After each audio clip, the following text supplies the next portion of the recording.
Assalamualaikum warahmatullahi wabarakatuh. Pada kesempatan kali ini, Ibu akan menyampaikan materi tentang siklus akuntansi pada perusahaan jasa. Siklus akuntansi pada perusahaan jasa dibagi menjadi 3 tahapan. Tahapan yang pertama adalah tahap pencatatan, tahapan yang kedua adalah tahap pengiktisaran, dan tahapan yang ketiga adalah tahap pelaporan. Kali ini, Ibu hanya akan menyampaikan materi tahap pencatatan saja, sedangkan 2 tahapan berikutnya itu akan Ibu sampaikan pada pertemuan selanjutnya. Untuk lebih jelasnya, mari kita simak materi yang akan Ibu sampaikan berikut ini. Materi yang akan kita pelajari yaitu siklus akuntansi pada perusahaan jasa. Sebelum kita belajar lebih jauh, perhatikan terlebih dahulu skema materi yang akan kita pelajari. Ini adalah siklus akuntansi pada perusahaan jasa terbagi menjadi 3 tahapan. Yang pertama adalah tahap pencatatan, meliputi karakteristik perusahaan jasa, kemudian sumber pencatatan akuntansi, jurnal umum, dan buku besar. Selanjutnya, tahap yang kedua adalah tahap pengiktisaran, meliputi neraca saldo, kemudian jurnal penyesuaian, dan kertas kerja. Tahap yang ketiga adalah tahap pelaporan yang meliputi laporan laba rugi dan penghasilan komprehensif lainnya, laporan perubahan ekuitas, neraca, laporan arus kas, dan catatan laporan keuangan. Pada pertemuan kali ini, kita hanya akan belajar tahap pencatatan saja. Untuk tahap pengiktisaran dan tahap pelaporan akan kita bahas lagi di pertemuan selanjutnya. Kita lihat terlebih dahulu untuk yang pertama yaitu tahap pencatatan. Tahap pencatatan dalam siklus akuntansi perusahaan jasa terdiri atas 3 tahapan yaitu analisis bukti transaksi, penyusunan jurnal umum, dan posting ke buku besar. Karakteristik perusahaan jasa yang pertama adalah tidak berwujud atau intangibility. Jasa tidak dalam bentuk fisik, sehingga tidak dapat disimpan setelah dibeli. Yang kedua, tidak dapat dipisahkan atau inseparability. Jasa dihasilkan dan dikonsumsi secara bersamaan. Yang ketiga, keberagaman atau variability. Jenis dan kualitas layanan berbeda-beda. Yang keempat, tidak tahan lama atau perishability. Jasa tidak tahan lama sehingga akan cepat habis ketika dikonsumsi. Yang kedua, ini adalah sumber pencatatan akuntansi. Nota dan kwitansi merupakan contoh bukti transaksi sebagai sumber pencatatan dalam siklus akuntansi. Selain nota dan kwitansi, terdapat beberapa jenis bukti transaksi lain sebagai sumber pencatatan akuntansi. Kita lihat terlebih dahulu yang pertama, ini adalah jenis-jenis bukti transaksi. Bukti transaksi yaitu bukti tertulis sebagai bentuk pertanggungjawaban atas terjadinya suatu transaksi. Bukti transaksi sangat penting untuk menunjang pembuatan laporan keuangan yang akurat. Bukti transaksi terdiri atas bukti transaksi internal dan eksternal. Yang pertama kita lihat terlebih dahulu, ini adalah bukti transaksi internal. Yang dimaksud dengan bukti transaksi internal itu adalah bukti transaksi yang digunakan di dalam perusahaan sendiri tanpa melibatkan pihak luar perusahaan. Contoh bukti transaksi internal yaitu memo. Memo merupakan bukti transaksi yang dibuat oleh manajer kepada staf bagian akuntansi. Selanjutnya, yang kedua adalah bukti transaksi eksternal. Bukti eksternal itu adalah bukti transaksi yang digunakan di luar perusahaan, baik bukti transaksi yang dibuat oleh perusahaan maupun pihak di luar perusahaan.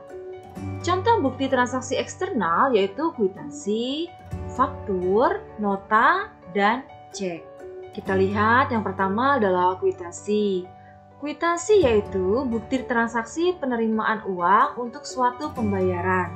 Kwitansi dibuat dan ditandatangani oleh pihak yang menerima uang dan diserahkan kepada pihak yang melakukan pembayaran. Yang kedua adalah faktur. Faktur yaitu penghitungan penjualan barang yang dilakukan secara kredit. Faktur dibuat oleh pihak penjual dan disampaikan kepada pihak pembeli. Yang ketiga adalah nota.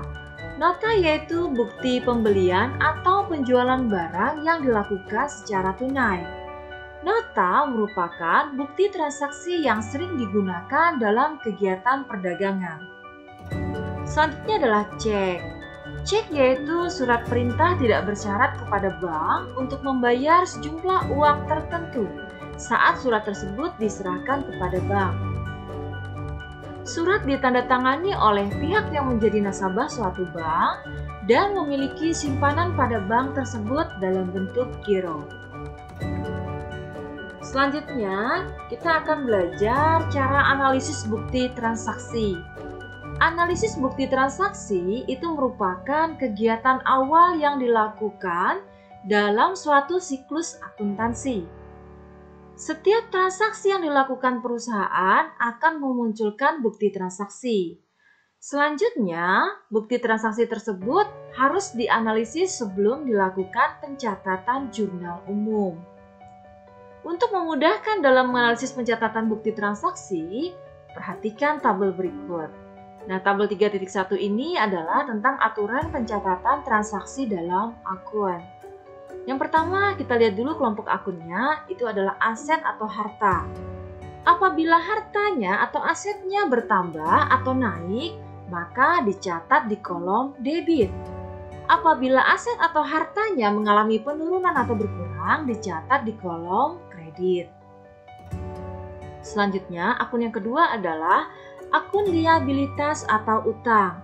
Apabila liabilitas atau utang mengalami kenaikan atau bertambah, dicatat di kolom kredit. Apabila liabilitas atau utangnya mengalami penurunan atau berkurang, dicatat di kolom debit. Yang ketiga adalah akun ekuitas atau modal. Apabila ekuitas atau modalnya mengalami kenaikan atau bertambah, dicatat di kolom kredit. Apabila ekuitas atau modalnya mengalami penurunan atau berkurang, dicatat di kolom debit. Yang berikutnya adalah akun PRIF.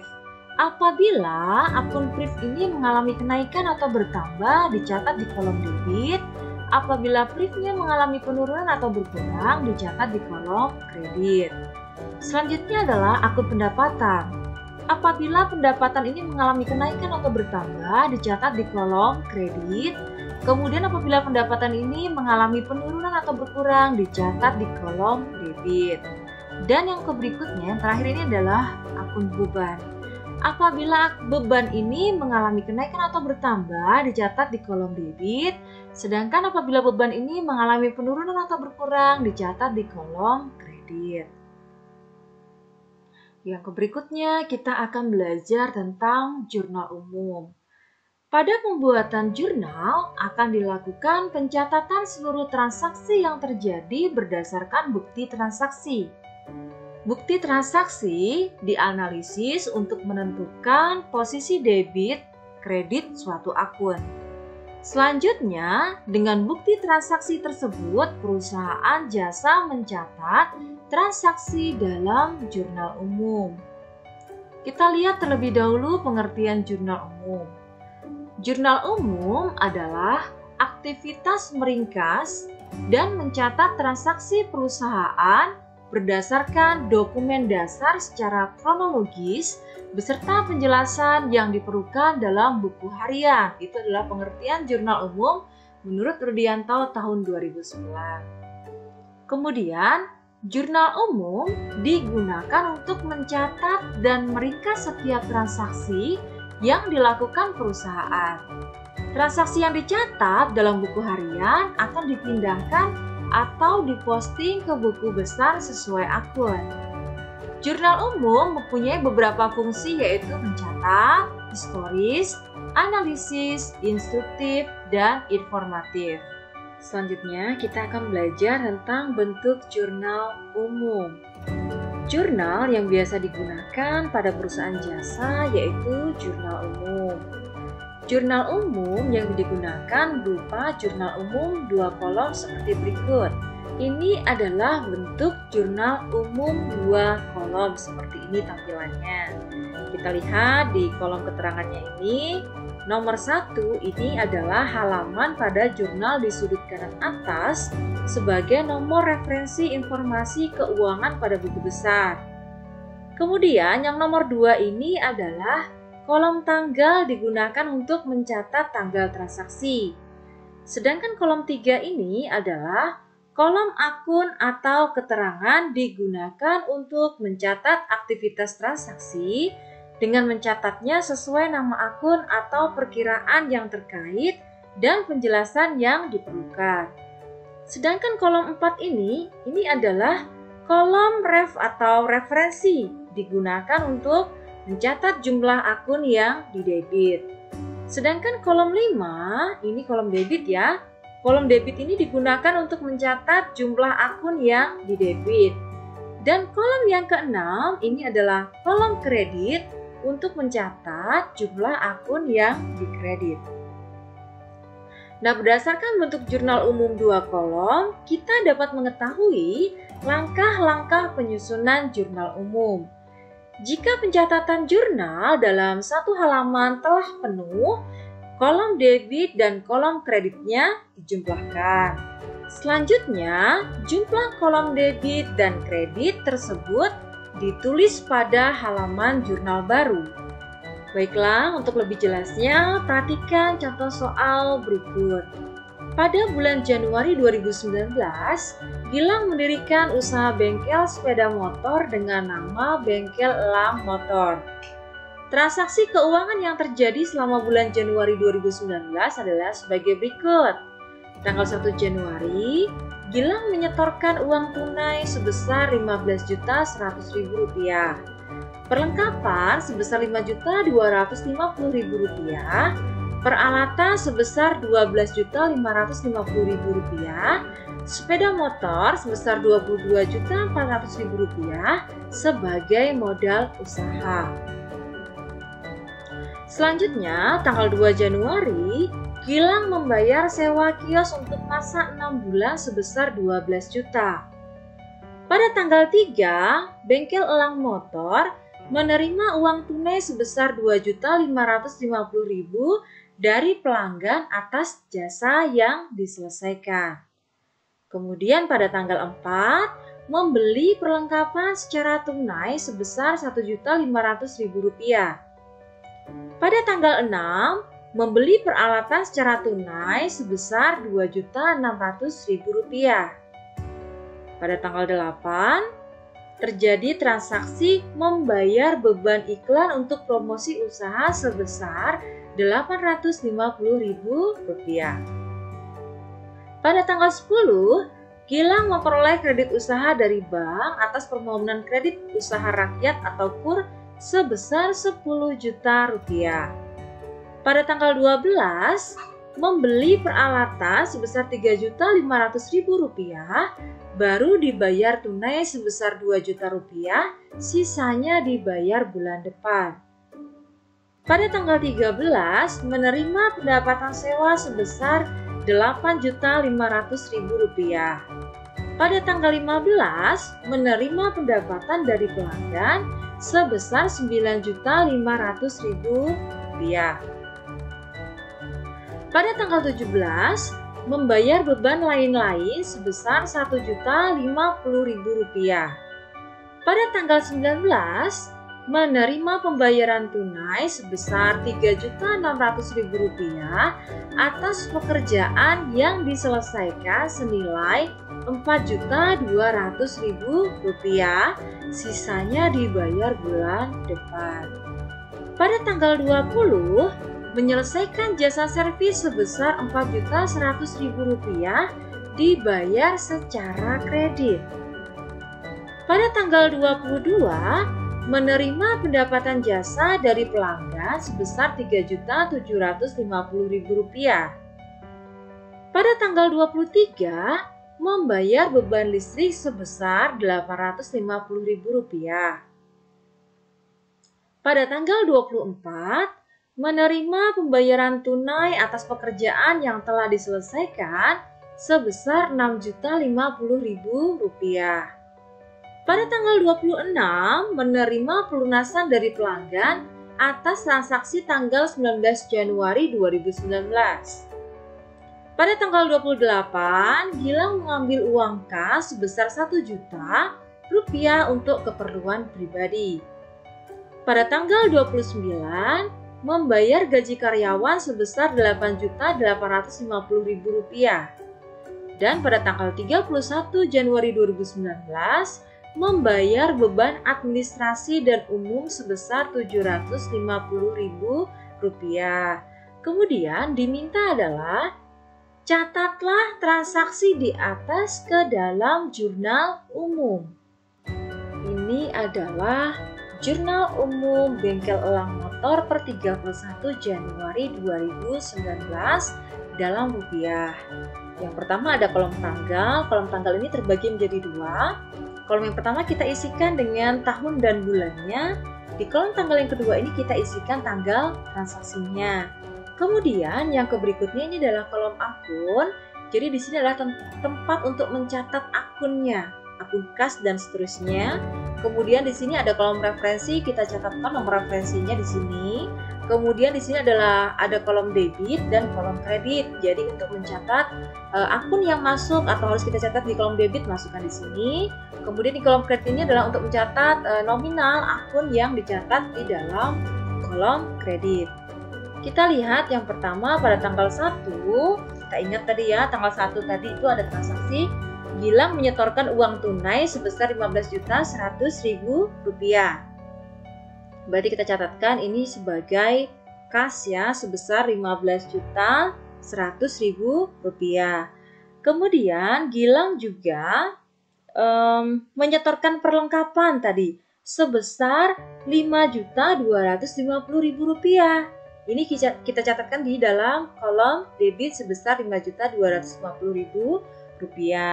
Kemudian Gilang juga menyetorkan peralatan sebesar Rp12.550.000. Ini juga kita catat di kolom debit sebesar Rp12.550.000. Kemudian Gilang juga menyetorkan tadi ya, sebagai modal itu adalah ada sepeda motor atau kendaraan. Nilainya sebesar Rp22.400.000. Ini kita catatkan ke kolom debit. Kemudian yang berikutnya kita tuliskan ini agak menjorok ke dalam ya. Ini adalah akun modal ya, kita catatkan akunnya adalah akun modal. Kita catatkan di kolom kredit sebesar Rp55.300.000. Jadi ini kalau ditotalkan keseluruhan semuanya ini sebagai modal usahanya ini sebesar Rp55.300.000. Yang berikutnya adalah ada tadi kita ingat transaksi tanggal 2. Transaksi tanggal 2 itu adalah Gilang membayar sewa kios untuk masa 6 bulan sebesar 12 juta. Kita catatkan di kolom akun ini adalah sewa dibayar di muka, kita catatkan di kolom kredit sebesar 12 juta. Kemudian yang berikutnya adalah akun kas, kita catatkan di kolom kredit sebesar 12 juta. Kemudian yang berikutnya adalah transaksi tanggal 3, Bengkel Elang Motor tadi menerima uang tunai sebesar Rp2.550.000 dari pelanggan atas jasa yang telah diselesaikan. Berarti tanggal 3 ini kita lihat ya, kita ada penambahan kas. Kita catat di kolom debit sebesar Rp2.550.000. Kemudian di sini kita catatkan lagi yang kedua ini adalah akun pendapatan jasa. Kita catatkan di kolom kredit sebesar Rp2.550.000.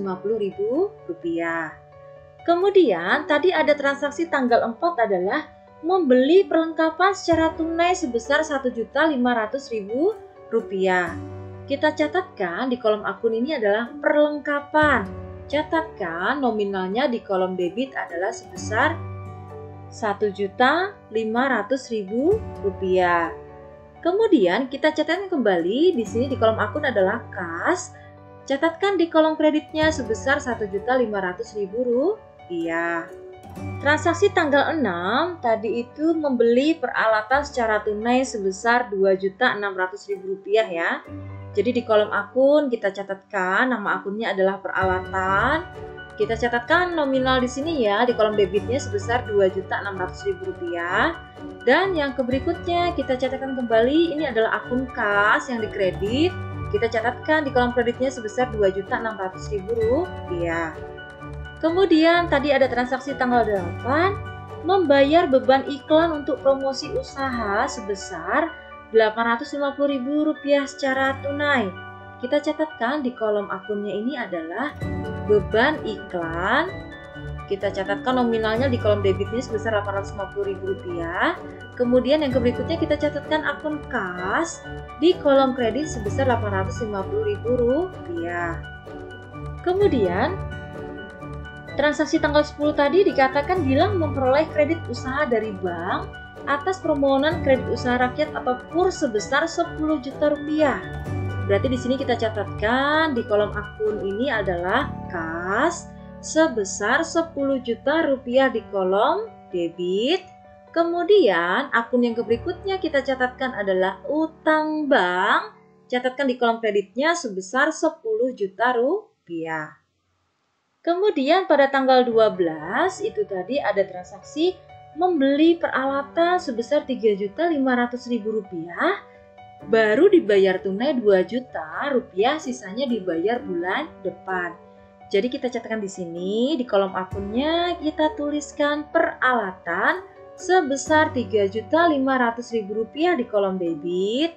Kemudian akun kasnya dicatat di kolom kredit sebesar Rp2 juta. Tadi baru dibayar tunai Rp2 juta ya. Sisanya akan dibayar bulan depan. Kemudian karena kita masih ada sisa utang yang belum kita bayar, di sini harus kita catatkan di akun ini adalah utang usaha sebesar Rp1.500.000 di kolom kredit. Yang berikutnya adalah transaksi tanggal 13 itu menerima pendapatan sewa sebesar Rp8.500.000. Kita catat di kolom akun yaitu kas sebesar Rp8.500.000. Kita catatkan di kolom debit.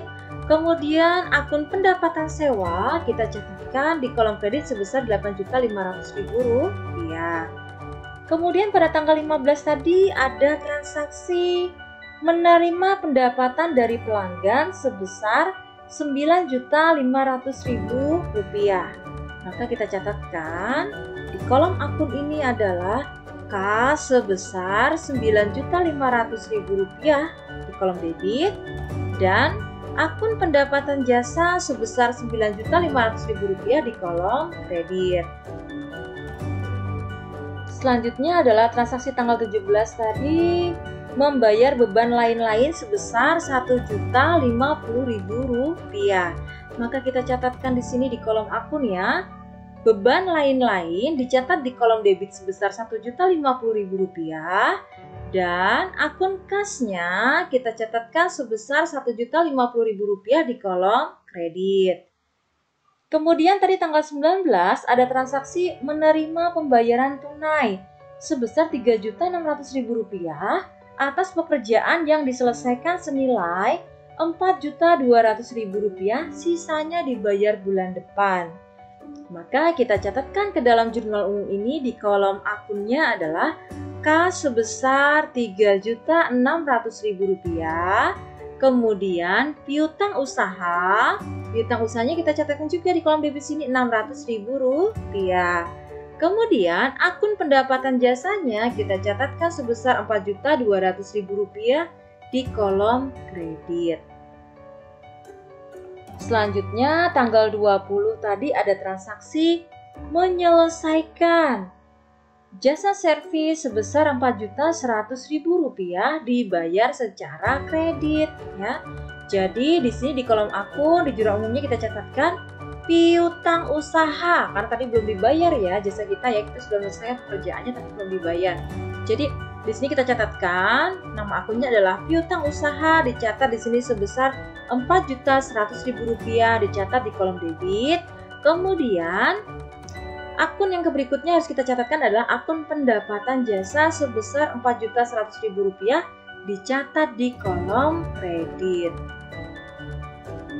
Kemudian transaksi tanggal 22 tadi itu adalah menerima pendapatan jasa dari pelanggan sebesar Rp3.750.000 ya. Jadi kita catatkan di sini akun kasnya itu tadi sebesar Rp3.750.000 di kolom debit, dan akun pendapatan jasa itu sebesar Rp3.750.000 dicatatkan di kolom kredit. Yang berikutnya tanggal 23 ada transaksi membayar beban listrik sebesar Rp850.000.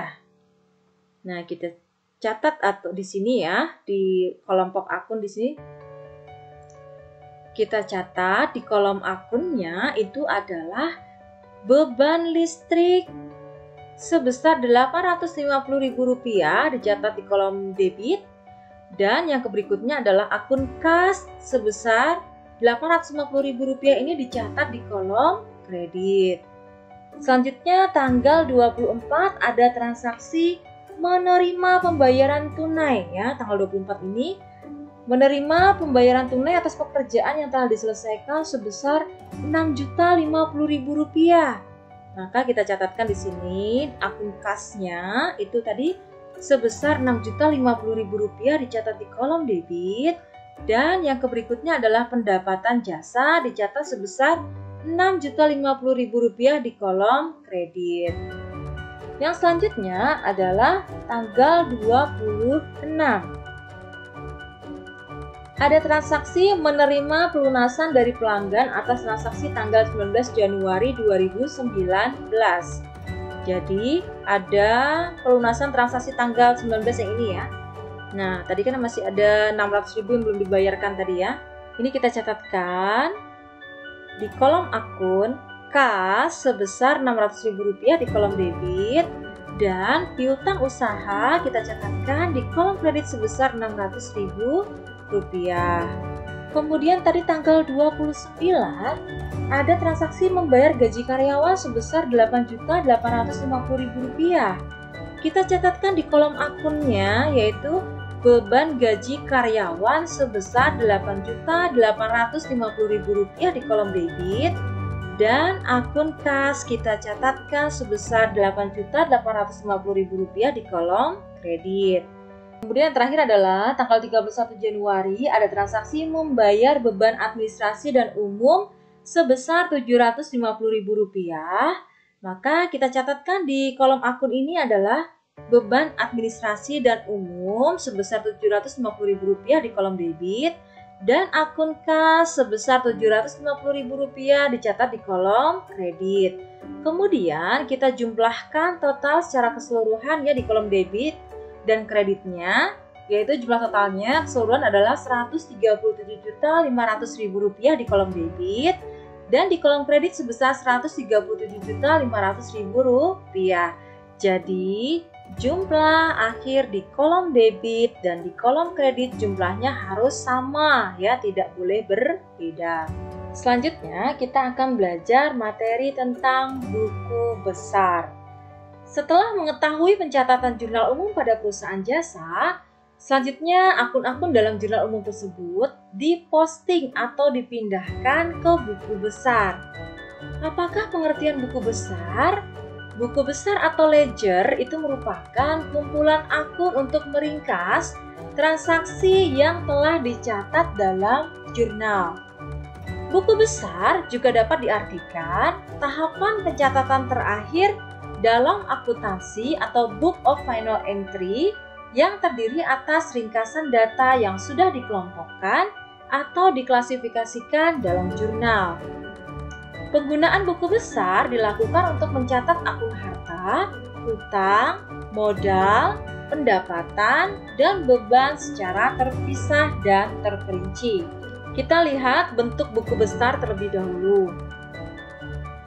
Secara umum, bentuk buku besar dapat dikelompokkan menjadi 3, yaitu bentuk T, bentuk 2 kolom, dan bentuk bersaldo. Buku besar bersaldo yang sering digunakan itu adalah bentuk 4 kolom. Pada bentuk buku besar bersaldo, terdapat kolom saldo yang digunakan untuk mengetahui selisih antara jumlah debit dan kredit. Bentuk buku besar 4 kolom adalah sebagai berikut. Yang pertama ada judulnya dulu di sini ya. Nanti ada judulnya, nama akunnya akun apa. Kemudian di sini nanti diberikan nomor akunnya berapa, kita catatkan di sini. Di sini ada kolom tanggal, ada kolom keterangan, referensi, debit, kredit, dan kolom saldo, yaitu saldo debit dan saldo kredit. Nah, selanjutnya ini adalah langkah-langkah memposting buku besar. Langkah-langkah memposting buku besar itu adalah sebagai berikut. Yang pertama, menulis nama akun dan nomor akun dari jurnal umum sebagai judul. Yang kedua, memindahkan transaksi akun sejenis, yaitu akun yang sama yang terdapat pada jurnal umum dengan menyesuaikan letak debit dan kreditnya.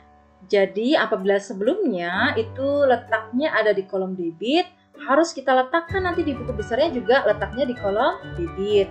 Kemudian kalau sebelumnya di jurnal umum letaknya ada di kolom kredit, maka ketika kita posting atau pindahkan ke buku besar, letaknya juga harus di kolom kredit, jangan sampai tertukar ya, nanti akan salah.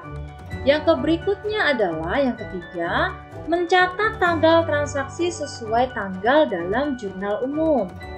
Yang keempat, langkah keempat adalah menuliskan keterangan singkat terjadinya transaksi seperti pada keterangan dalam jurnal umum. Yang kelima adalah mencatat kode akun dalam kolom ref jurnal umum pada nomor akun dan halaman jurnal umum dalam kolom referensi buku besar. Nah, perhatikan ini adalah contoh soal ya, contoh soalnya. Nah, agar kalian lebih memahami proses memindah bukuan atau posting akun dari jurnal umum ke buku besar, maka perhatikan postingan data keuangan bengkel elang motor. Transaksi tersebut terjadi selama bulan Januari 2019. Jadi setelah kita membuat jurnal umum tadi, ya sudah kita selesaikan jurnal umumnya, kemudian jurnal umum tersebut harus kita posting atau kita pindahkan ke buku besar. Nah, ini yang pertama adalah buku besar akun kas. Nomor akunnya adalah 111. Ini terdiri ada kolom tanggal, kolom keterangan, referensi, kolom debit, kredit, dan kolom saldo debit dan kredit. Nah, kita ingat tadi pada tanggal 1 sudah kita catatkan di jurnal umum ada transaksi setoran modal sebesar Rp15.100.000. Pada jurnal umum tadi kan kita catatkan setoran modalnya adalah sebesar Rp15.100.000 di kolom debit. Maka ketika kita posting atau kita pindahkan ke buku besar, maka letaknya juga harus tetap di kolom debit sebesar Rp15.100.000 ya, tetap di kolom debit. Kemudian jumlah nominal uang yang sebesar Rp15.100.000 ini kita pindahkan ke kolom saldo. Di kolom saldonya juga kita letakkannya sebesar Rp15.100.000 ini juga di kolom saldo bagian debit. Kemudian yang kedua tadi ada transaksi membayar sewa kios ya. Tadi membayar sewa kios sebesar Rp12 juta. Nah ya, kemudian Rp15.100.000 itu tadi kalau dikurangin sebesar 12 juta, maka di kolom debitnya saldonya hanya tersisa sebesar Rp3.100.000 saja. Jadi ini kan kolom saldo ya. Kemudian tadi ada tanggal 3 menerima pendapatan sebesar Rp2.550.000. Karena kita menerima pendapatan, otomatis di kolom saldonya nanti akan berubah lah saldonya ya. Tadi kan saldo kita tinggal Rp3.100.000 ya. Tadi saldonya tinggal Rp3.100.000, kemudian ada menerima pendapatan sebesar Rp2.550.000. Berarti ditambahkan ya, Rp3.100.000 ditambah Rp2.550.000, berarti saldo kita bertambah, saldo akhirnya menjadi Rp5.650.000. Kemudian ada transaksi lagi, membeli perlengkapan ya tanggal 4 ya, sebesar Rp1.500.000. Karena kita membeli perlengkapan, itu artinya saldo kita juga akan berubah lagi ya. Tadi saldonya 5.650.000 rupiah, dikurangi untuk membeli perlengkapan 1.500.000 rupiah. Saldo kita tersisa 4.150.000 rupiah. Berikutnya, ada transaksi lagi, tanggal 6, membeli peralatan sebesar 2.600.000 rupiah. Berarti saldo kita berkurang lagi dong. Ya, dari 4.150.000 rupiah ini dikurangi 2.600.000. Berarti saldo kita hanya sisa 1.550.000 rupiah. Kemudian, tanggal 8 ada transaksi lagi tadi, membayar beban iklan sebesar 850.000 rupiah. Saldo kita berkurang lagi dong, dari 1.550.000 rupiah dikurangi 850.000, saldonya tinggal 700.000 rupiah.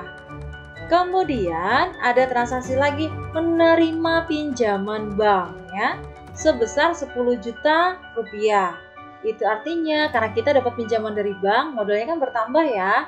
Jadi saldo di bagian debit itu juga berubah ini. Tadi awalnya 700 ditambah 10 juta, jadi saldo kita berubah menjadi 10.700.000 rupiah. Selanjutnya, tanggal 12 ada transaksi lagi, membeli peralatan sebesar 2 juta rupiah. Saldo kita berubah lagi dong ya, berkurang. Dari 10.700.000 ini dikurangi untuk membeli peralatan sebesar 2 juta, saldo kita tinggal 8.700.000 rupiah. Tanggal 13 ada transaksi menerima pendapatan sewa sebesar 8.500.000 rupiah. Otomatis saldo kita juga mengalami perubahan. Tadi sisa 8.700.000 ditambah 8.500.000, maka saldo kita berubah menjadi 17.200.000 rupiah.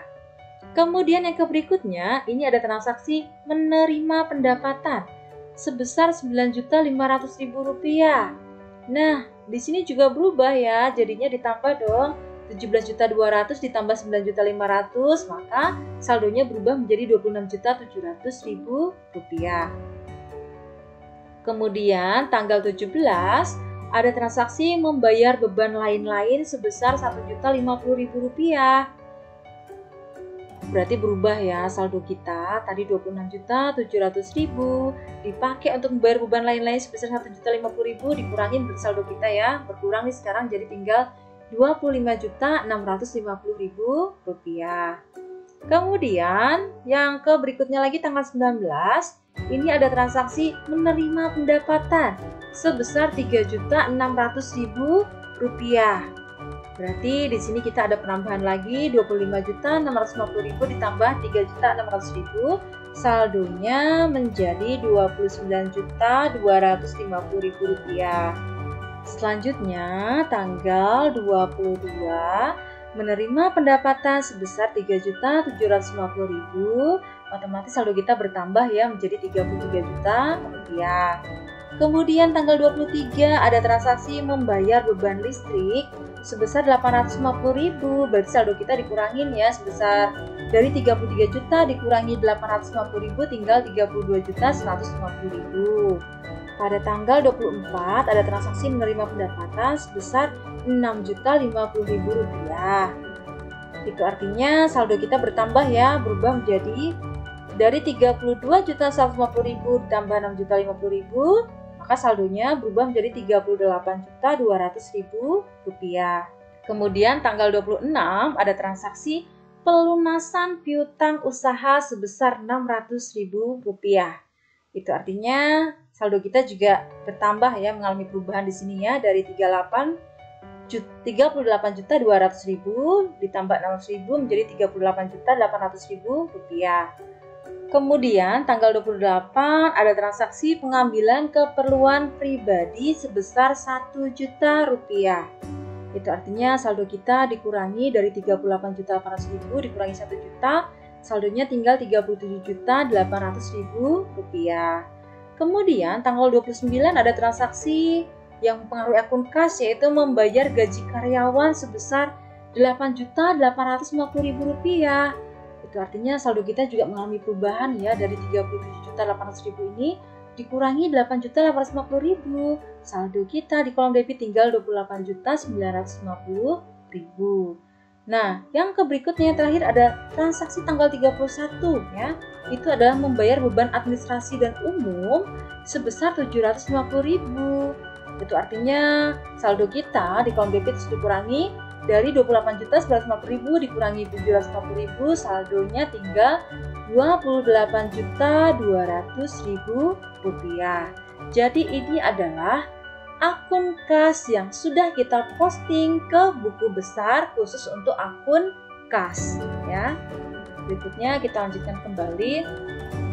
Ini adalah buku besar akun piutang usaha. Nomor akunnya tadi 112 ya. Kita lihat tadi untuk piutang usaha tadi kita lihat ada di tanggal 19 ya.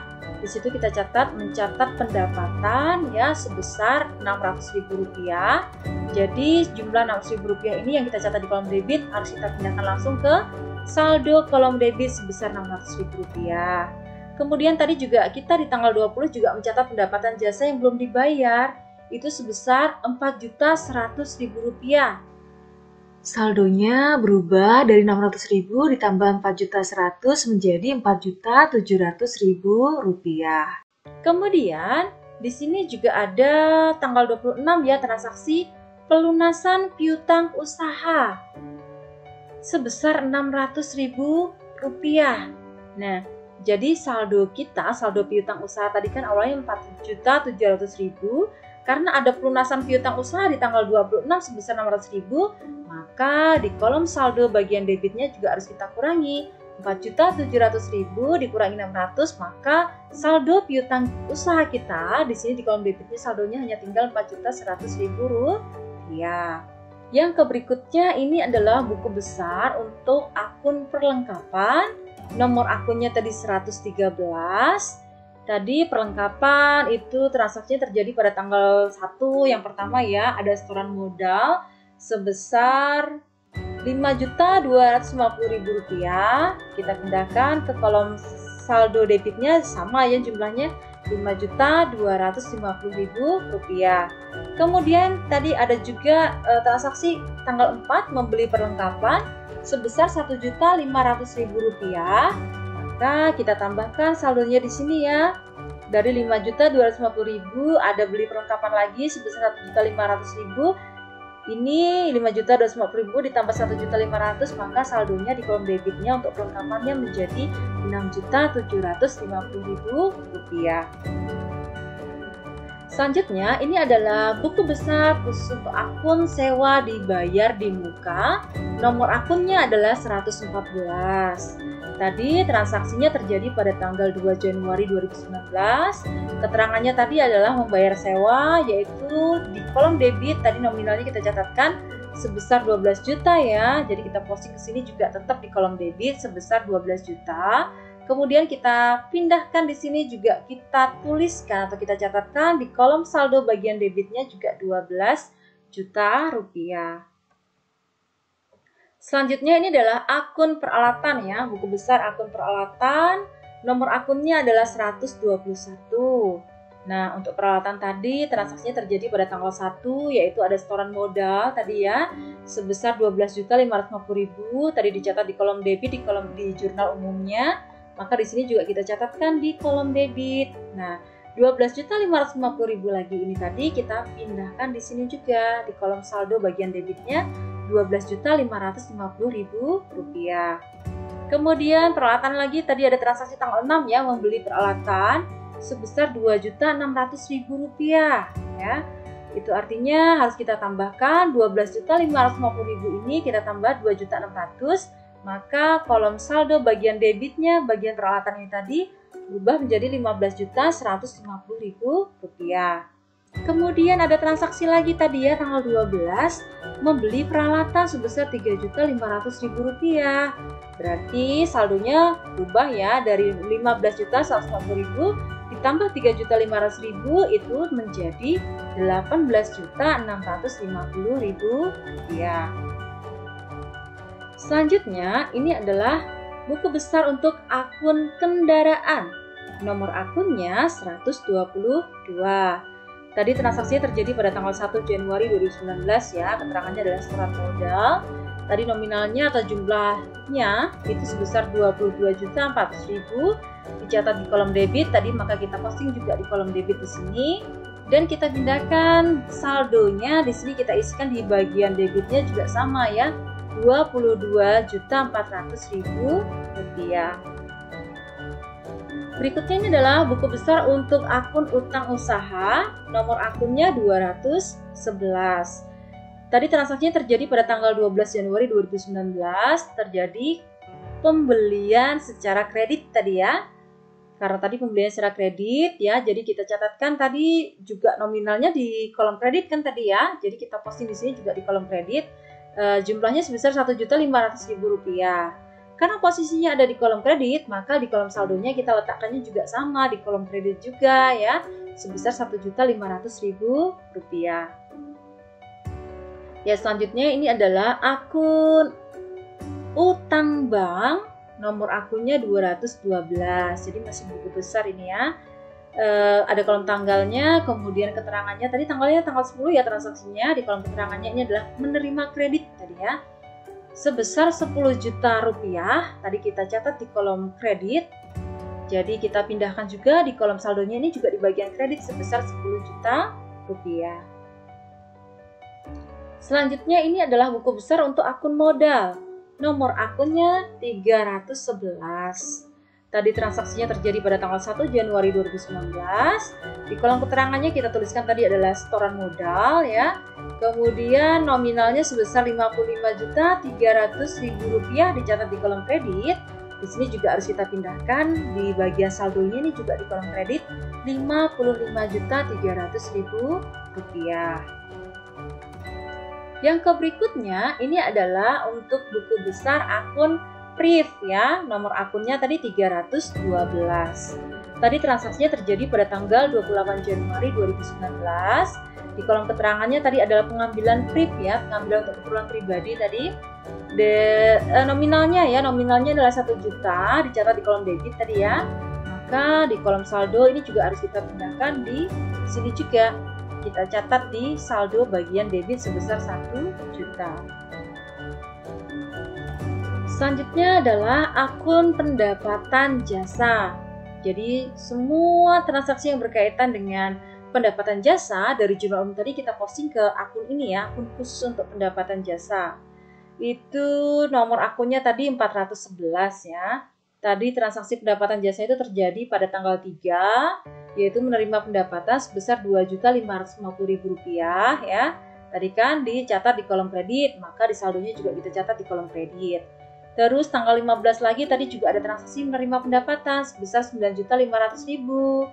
Otomatis saldonya juga akan mengalami perubahan. Rp2.550.000 ditambah Rp9.500.000, maka saldonya berubah menjadi Rp12.050.000. Kemudian ada juga tadi transaksi menerima pendapatan ya di tanggal 19 sebesar Rp4.200.000. Kita tambahkan ya, Rp12.050.000 ditambah Rp4.200.000. Saldonya berubah menjadi Rp16.250.000. Kemudian ada transaksi juga ya tanggal 20 tadi menerima pendapatan sebesar Rp4.100.000. Saldonya juga berubah ya dari Rp16.250.000 ditambah Rp4.100.000. Saldonya berubah menjadi Rp20.350.000. Kemudian ada lagi tadi transaksi tanggal 22 ya menerima pendapatan sebesar Rp3.750.000. Saldonya berubah Rp20.350.000 ditambah Rp3.750.000. Saldonya berubah menjadi Rp24.100.000. Yang berikutnya tadi ada transaksi juga tanggal 24 menerima pendapatan ya. Itu sebesar Rp6.050.000. Nah, saldonya juga berubah ya. Rp24.100.000 ditambah Rp6.050.000. Saldonya berubah menjadi Rp30.100.000. Berikutnya ini adalah akun pendapatan sewa. Tadi nomor akunnya adalah 421. Tadi transaksinya terjadi pada tanggal 13 Januari 2019, yaitu menerima pendapatan tadi sebesar Rp8.500.000 kan, di kolom kredit kita catatkan di jurnal umumnya. Maka kita posting di sini juga di kolom kreditnya sebesar Rp8.500.000. Jadi kita pindahkan juga di kolom saldo ini bagian kredit sebesar Rp8.500.000. Selanjutnya ini adalah akun beban gaji karyawan, nomor akunnya 511. Jadi tadi transaksinya terjadi pada tanggal 29 Januari 2019, keterangannya adalah membayar gaji karyawan. Kita catat nominalnya tadi sebesar 8.850.000 di kolom debit. Di bagian saldonya harus kita catatkan juga di kolom debit sebesar 8.850.000 rupiah. Selanjutnya yang berikutnya adalah akun beban listrik. Nomor akunnya tadi 512. Transaksinya terjadi tanggal 23 Januari 2019. Keterangannya adalah membayar beban listrik sebesar Rp850.000 di kolom debit. Maka di kolom saldonya juga harus kita catatkan di kolom debit yaitu sebesar Rp850.000. Berikutnya adalah akun beban administrasi dan umum. Nomor akunnya adalah 513. Transaksinya tadi terjadi pada tanggal 31 Januari 2019, yaitu di kolom keterangannya adalah membayar beban administrasi dan umum sebesar Rp750.000 dicatat di kolom debit. Kemudian kita catatkan kembali di kolom saldo bagian debit sebesar Rp750.000. Berikutnya adalah akun beban lain-lain, nomor akunnya adalah 514. Tadi transaksinya terjadi pada tanggal 17 Januari 2019. Keterangannya adalah membayar beban lain-lain sebesar Rp1.050.000 dicatat di kolom debit. Kemudian kita catatkan kembali di kolom saldo bagian debitnya sebesar Rp1.050.000. Akun yang berikutnya ini adalah akun beban iklan. Nomor akunnya adalah 515. Tadi transaksinya terjadi pada tanggal 8 Januari 2019. Keterangannya adalah membayar beban iklan sebesar Rp850.000 di kolom debit. Kemudian juga harus kita catatkan kembali di kolom saldo bagian debit sebesar Rp850.000. Nah, proses posting dari jurnal umum ke buku besar itu menyangkut seluruh informasi mengenai perubahan yang terjadi pada tiap-tiap akun selama periode tertentu. Buku besar sebaiknya disusun sesuai urutan penyajian akun dalam laporan keuangan, dimulai dari kelompok akun harta, utang, modal, pendapatan, dan beban. Proses pencatatan siklus akuntansi itu saling terkait. Nah, kesalahan di awal itu akan menyebabkan kesalahan pada pencatatan berikutnya. Oleh karena itu, kita harus cermat dan teliti agar data yang dicatat akurat dan relevan. Nah, dengan berakhirnya materi yang Ibu sampaikan tadi, maka berakhir pula sesi pembelajaran kita kali ini. Sampai bertemu kembali di sesi pembelajaran selanjutnya. Ibu akhiri. Wassalamualaikum warahmatullahi wabarakatuh.